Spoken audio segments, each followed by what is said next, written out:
Guys स्वागत है आपका एक बार फिर से स्टार्ट कोडिंग चैनल में। गाइस आज हम बात करने वाले हैं पाइथन में बाइट कोड जो होता है वो क्या चीज़ होती है बेसिकली, ठीक है। और बाइट कोड जो है वो आगे मशीन कोड में कैसे कन्वर्ट होता है और मशीन कोड क्या होता है। और थर्ड टर्म जो है वो है पाइथन वर्चुअल मशीन, ये क्या चीज़ होती है। तीनों चीज़ों के बारे में आज हम समझेंगे गाइज बारी बारी से। तो अभी तक अगर आपने चैनल को सब्सक्राइब नहीं किया है तो जल्दी से कर लो यार, और वीडियो को भी जो है लाइक करना मत भूलना भाई, ठीक है। तो चलो फटाफट शुरू करते हैं। लास्ट ट्यूटोरियल में मैंने बताया था यहाँ पे कि बेसिकली कंपाइलर और इंटरप्रीटर में क्या डिफरेंस है, क्योंकि पाइथन जो यूज़ करती है वो इंटरप्रीटर यूज़ करती है, तो वो चीज़ समझाई थी मैंने लास्ट वीडियो में, ठीक है। और ये भी बताया था कि स्टैटिकली टाइप्ड लैंग्वेज और डायनामिकली टाइप्ड लैंग्वेज में डिफरेंस क्या है। और पाइथन जो है हमारी बेसिकली वो डायनामिकली टाइप्ड लैंग्वेज भी है गाइस यहाँ पे। तो अब देखो, अब यहाँ पे मैं एक थर्ड ट्यूटोरियल क्रिएट करता हूँ। byte.py लिख लेते हैं इसको, ठीक है। बाइट कोड की बात हो रही है तो byte.py। अब बाइट कोड क्या चीज़ होती है यहाँ पे, व्हाट इज बाइट कोड, ठीक है। देन सेकंड बताऊंगा व्हाट इज मशीन कोड, और थर्ड चीज़ जो हम देखेंगे यहाँ पे वो क्या आएगी बेसिकली, इस तरीके से आएगा ये। और थर्ड चीज़ आएगी हमारी बाइट कोड, मशीन कोड, और एक होता है what is Python virtual machine, ठीक है गाइस। थोड़ी थोड़ी चीज़ें मैं टॉपिक्स में कवर करता जा रहा हूँ, एक एक ट्यूटोरियल में टॉपिक्स जो है वो कवर करता जा रहा हूँ मैं, ताकि इजीली आपको भी समझ में आता रहे ट्यूटोरियल बाय ट्यूटोरियल, और वीडियो ज़्यादा लंबा भी ना हो गाइस, ठीक है। तो सबसे पहले फटाफट शुरू करते हैं। यहाँ मैं बात करता हूँ बाइट कोड की। बाइट कोड क्या होता है बेसिकली, तो बाइट कोड एक ऐसा कोड होता है जो कि जिसको क्या हो सकता है, जिसको मशीन रीड कर सकती है, ठीक है। तो बाइट कोड बेसिकली क्या है, जिसको इंटरप्रीटर रीड करके बनाता है बेसिकली, ठीक है। मान लो मैंने यहाँ पे लिखा कि x की वैल्यू मैंने यहाँ पे 10 स्टोर कर दी, ठीक है। अभी जो x की वैल्यू 10 स्टोर करी है, ये क्या होगा, इसको बाइट कोड में कन्वर्ट कर दिया जाएगा, ठीक है ना। ये बैकएंड पे किस में कन्वर्ट हो जाएगा, ये बैकएंड पे बाइट कोड में कन्वर्ट हो जाएगा, ठीक है। It will be converted to byte code first, ठीक है। तो पहले ये बाइट कोड में कन्वर्ट होएगा बेसिकली। बाइट कोड जो होता है वो बेसिकली क्या होता है कि उसको आगे मशीन लैंग्वेज के लिए बनाया जाता है, क्योंकि ये ह्यूमन जो यहाँ पे मैं लिख रहा हूँ बेसिकली है, तो ये ह्यूमन रीडेबल है ना, है बेसिकली ये पाइथन का कोड है, बट ह्यूमन रीडेबल है, इसको हम रीड कर सकते हैं। यहाँ पे मुझे पता है x लिखा है इजिकल टू 10 लिखा है, लेकिन कंप्यूटर थोड़ी समझता है x इजिकल टू 10, ठीक है ना। तो कंप्यूटर क्या समझता है, कंप्यूटर बेसिकली बीच में एक बाइट कोड, एक कोड जो है उसमें कन्वर्ट कर दिया जाता है इसको, तो उसको कंप्यूटर समझता है बेसिकली बाइट कोड को, ठीक है। वो मशीन कोड, मशीन कोड क्या होता है, मशीन कोड होता है 0101 लैंग्वेज, जो मशीन की लैंग्वेज होती है वो बेसिकली मशीन कोड होता है, ठीक है ना। अब बाइट कोड जो होता है हमारा, उसकी जो एक्सटेंशन होती है ना वो .pyc होती है। बाइट कोड की जो एक्सटेंशन है मैं यहाँ पे लिख देता हूँ,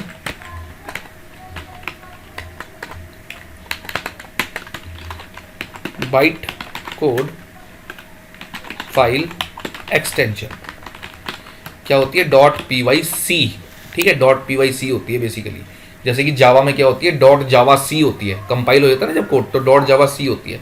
ऐसे ही यहाँ पे पाइथन में जब कोड कंपाइल हो जाता है तो वो बेसिकली क्या बन जाती है, .pyc फाइल एक बनती जाती है बैकएंड पे। वो हमारे को नजर नहीं आती, यहाँ पे आपको क्या नजर आ रही है, byte.py, लेकिन बैकएंड पे वो एक फाइल आपकी तैयार हो रही है, उसका नाम क्या है, .pyc। वो फाइल किसके लिए रेडी हो रही है, वो फाइल मशीन कोड के लिए रेडी हो रही है, आगे मशीन कोड में कन्वर्ट होएगा ये बाइट कोड। तो बाइट कोड बेसिकली एक इंटरमीडिएटरी कोड है between source code and machine code, ठीक है। तो बाइट कोड क्या है हमारा, बाइट कोड इज इंटरमीडिएटरी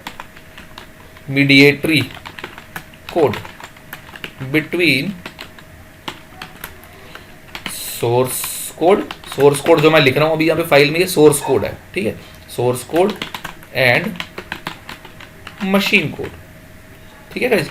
तो बेसिकली सोर्स कोड क्या होता है हमारा, सोर्स कोड होता है जो मैं अभी लिख रहा हूं यहाँ पे, ये सारा सोर्स कोड है, ठीक है ना, सोर्स कोड है ये बेसिकली। और आगे ये किस में कन्वर्ट होएगा, ये आगे मशीन कोड, सॉरी ये आगे बाइट कोड में कन्वर्ट होएगा बेसिकली, ठीक है। इंटरप्रीटर एक एक लाइन को इंटरप्रीट करेगा, मैंने कल के ट्यूटोरियल में समझाया था लास्ट इसमें example.py में, कि इंटरप्रीट एक एक लाइन को इंटरप्रीट करता है और आगे क्या करता है, उसको बाइट कोड में कन्वर्ट करता रहता है बेसिकली, ठीक है। और कंपाइलर जो होता है वो एक बार में ही सारा कोड इकट्ठा ही कंपाइल करता है, ये कल मैंने समझाया था डिटेल में, आप वीडियो देख सकते हैं। तो बाइट कोड की फाइल एक्सटेंशन क्या होती है, .pyc, जो कि हमें यहाँ पे नजर नहीं आती बेसिकली। अब ये बाइट कोड आगे जो है मशीन कोड में कन्वर्ट होता है, ठीक है ना।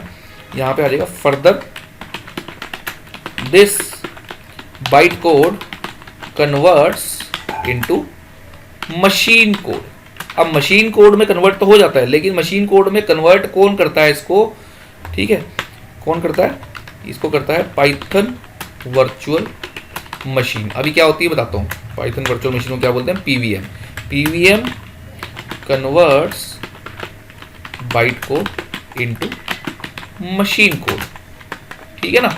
मशीन कोड में जो है पाइथन वर्चुअल मशीन एक होती है, छोटी सी वर्चुअल मशीन होती है, वो हार्डवेयर नहीं है बेसिकली। पाइथन वर्चुअल मशीन यहाँ पे क्या है वो भी लिख देता हूँ मैं, ठीक है।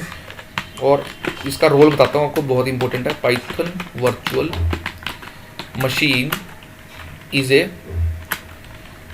क्या है बेसिकली, ये लाइंस ऑफ कोड, ठीक है। ये कोड की लाइंस हैं ऑलरेडी हमारे, जब हम पाइथन को डाउनलोड करते हैं ना बेसिकली, तो उस टाइम पे हमारे को ये कुछ लाइनों का कोड मिलता है साथ में, उस कोड को बोलते हैं, वो होती है बेसिकली पाइथन वर्चुअल मशीन।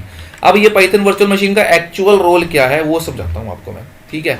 अब सपोज करो कि यहाँ पे जो हम जिस कंप्यूटर पे काम कर रहे हैं इसका ऑपरेटिंग सिस्टम क्या है, इसकी ये मशीन कौन सी है, विंडोज़ है, विंडोज़ मशीन है ना बेसिकली, ठीक है। एक होती है मैक, ठीक है, यहाँ पे हमारे पास विंडोज़ होती है, मैक, और एक होता है लिनक्स बेसिकली, ठीक है। ये तीन ऑपरेटिंग सिस्टम है। अब आर्किटेक्चर जो है यहाँ पे वो विंडोज़ का अलग है, मैक का अलग है, लिनक्स का अलग है, तीनों का जो आर्किटेक्चर है वो बेसिकली अलग अलग है, ठीक है ना। अब होता क्या है कि जब मैं विंडोज़ में कोड लिख रहा हूँ, जैसे मैंने ये जो फाइल तैयार कर रहा हूँ मैं इस टाइम अपनी कोड की, jax=10 जिस फाइल में मैंने लिखा है byte.py वाली, ये जो फाइल है ये किस में लिखी गई है, विंडोज़ में लिखी गई है ये फाइल, ठीक है ना।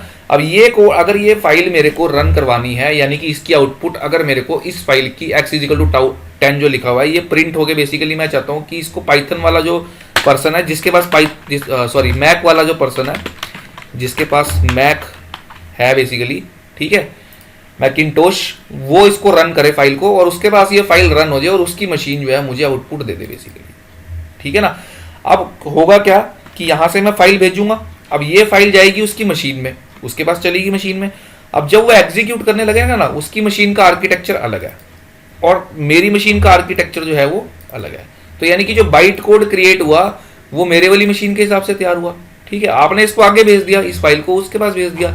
अब जब वहां पे आप फाइल को भेजोगे तो वहां पे क्या होगा कि बेसिकली बीच में कौन आएगा, Python virtual machine, Python virtual machine आएगी। यानी कि जो बाइट कोड में जब कन्वर्ट होएगा ना ये कोड उसकी कंप्यूटर में जा करके, तो वो बाइट कोड जो है ना आगे उसको जो है मैक वाली मशीन कैसे रीड करेगी, उसको मैक वाली मशीन तब ही रीड कर सकती है उस बाइट कोड को जब क्या होएगा कि बेसिकली पाइथन वर्चुअल मशीन उसको कन्वर्ट करेगी उसकी रीडेबल लैंग्वेज में, ठीक है ना, क्योंकि उसकी लैंग्वेज अलग होगी।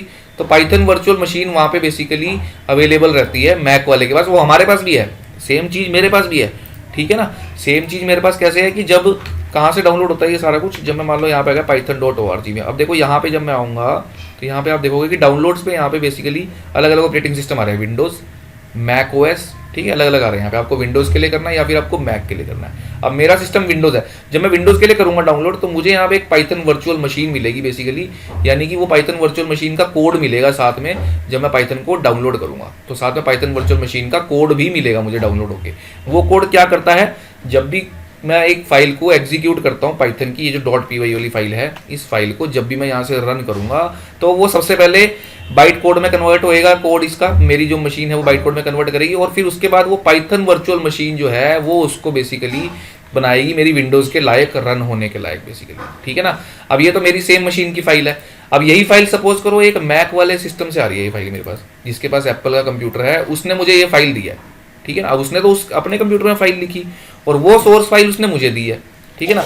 अब मैं उसको जब फाइल को रन करूंगा तो वहां पे क्या होएगा कि जो पाइथन वर्चुअल मशीन है वो बीच में आ जाएगी और वो क्या कर देगी, बाइट कोड को मेरे विंडोज़ की मशीन के रीडेबल बना देगी, ठीक है। इसी तरीके से जब कोई मैक वाला पर्सन डाउनलोड करेगा तो वो स्पेशली यहाँ पे किस पे जाकर डाउनलोड करेगा, मैक पे। अब जब वो मैक से डाउनलोड करेगा तो उसको पाइथन वर्चुअल मशीन कौन सा कोड मिलेगा, पाइथन वर्चुअल मशीन का मैक वाला बेसिकली। तो यानी कि जब मेरी फाइल वहाँ जाएगी उसके सिस्टम पे तो वहाँ पे जाकर के जैसे ही वो इस फाइल को रन करेगा तो वहाँ पर भी एक पाइथन वर्चुअल मशीन प्रेजेंट होएगी जो कि उसको तब मिली होगी जब उसने डाउनलोड करा होगा, वो वाला कोड उसको तब मिला होगा, और वहाँ पे वो पाइथन वर्चुअल मशीन बीच में आ जाएगी, ठीक है, जो कि क्या कर देगी फर्दर पाइथन वर्चुअल मशीन इसको कन्वर्ट कर देगी। This byte code converts into machine code, Python virtual machine converts byte code into machine code. तो ये जो पाइथन वर्चुअल मशीन है ये हमारी अवेलेबल रहती है, मेरे विंडोज़ में भी है, जो मैक डाउनलोड कर रहा है उसके पास भी है, सब ठीक है। हर एक जो भी डाउनलोड कर रहा है ऑपरेटिंग सिस्टम अलग अलग, उस सब के लिए जो है पाइथन वर्चुअल मशीन यहाँ पे मिल रही है और वो बीच में आ जाती है। तो वो बाइट कोड को मशीन कोड के रीडेबल बना देती है, यानी कि मेरे विंडोज़ में लिखा हुआ कोड जो है वो उसकी मशीन आउटपुट दे सकती है मैक वाली। किसके बलबूते पे? पाइथन वर्चुअल मशीन है बीच में, वो कन्वर्ट करेगी बाइट कोड को मशीन कोड में बेसिकली। तो ये चीज़ होती है बेसिकली हमारी जो पाइथन वर्चुअल मशीन यहाँ पे काम करती है बीच में, ठीक है गाइस। तो एक्सपेक्ट कर रहा हूँ कि आपको ये चीज़ समझ में आ गई होगी कि बाइट कोड जो होता है हमारा वो आगे कन्वर्ट होता है मशीन कोड में पाइथन वर्चुअल मशीन के द्वारा, ठीक है। जावा में JVM होती है, जावा वर्चुअल मशीन JVM आपने सुना होगा, वहाँ पे JVM होती है, यहाँ पे PVM होती है। तो इस तरीके से बेसिकली हमारा जो ये सिस्टम है काम करता है यहाँ पे Python byte code machine code virtual machine, ये चीज़ें होती हैं, ठीक है। सेकेंडली क्या है कि इसीलिए हम बोलते हैं जो पाइथन है हमारी, Python is a cross platform language. Cross platform इसलिए तो बनी है वो, क्रॉस प्लेटफॉर्म का मतलब है कि जो है विंडोज़ पे भी रन हो जाएगा कोड जो है वो मैक पे भी रन हो जाएगा और कोड जो है वो हमारा लिनक्स पे भी रन हो जाएगा। तो बेसिकली ये क्रॉस प्लेटफॉर्म लैंग्वेज है। क्रॉस प्लेटफॉर्म इसलिए तो है क्योंकि पाइथन वर्चुअल मशीन हमारे को मिल रही है और यहाँ पे हम अलग अलग ऑपरेटिंग सिस्टम के लिए अपने अपने सिस्टम में जो है पाइथन लैंग्वेज को डाउनलोड कर सकते हैं, फिर उसके बाद हमारी फाइलें आपस में एक दूसरे के कंप्यूटर में चल सकती हैं गाइज। तो ये चीज़ होती है basically byte code machine code 0101 जो हर एक मशीन रीड करती है वो मशीन कोड होता है, और बाइट कोड जो है वो हमारा इंटरमीडिएटरी कोड होता है, और वर्चुअल मशीन होती है जो PVM पाइथन वर्चुअल मशीन, वो इसको कन्वर्ट करती है बाइट कोड को मशीन कोड में गाइज। तो उम्मीद करता हूँ आपको ये समझ में आ गया होगा टॉपिक आज का गाइज, और अगर आपको ये टॉपिक समझ में आ गया है तो कमेंट में जरूर लिखें कि अच्छा लगा होगा, तो प्लीज़ थोड़ी प्रेस जरूर करें कमेंट में, ठीक है गाइज। और अगर कोई डाउट है तो वो भी मुझे कमेंट बॉक्स में जल्दी से पूछो। अगर आपको किसी भी तरह का कोई भी डाउट है उसको मैं आपको क्लियर करूँगा जल्दी से जल्दी गाइज, ठीक है। और पिछले वीडियोज़ भी देखते रहिएगा और वीडियोज़ को लाइक जरूर कीजिए, चैनल को सब्सक्राइब कर लो अगर आप नए हो तो। और मिल रहा हूँ आपसे मैं एक और नेक्स्ट वीडियो में, तब तक के लिए गुड बाय गाइज।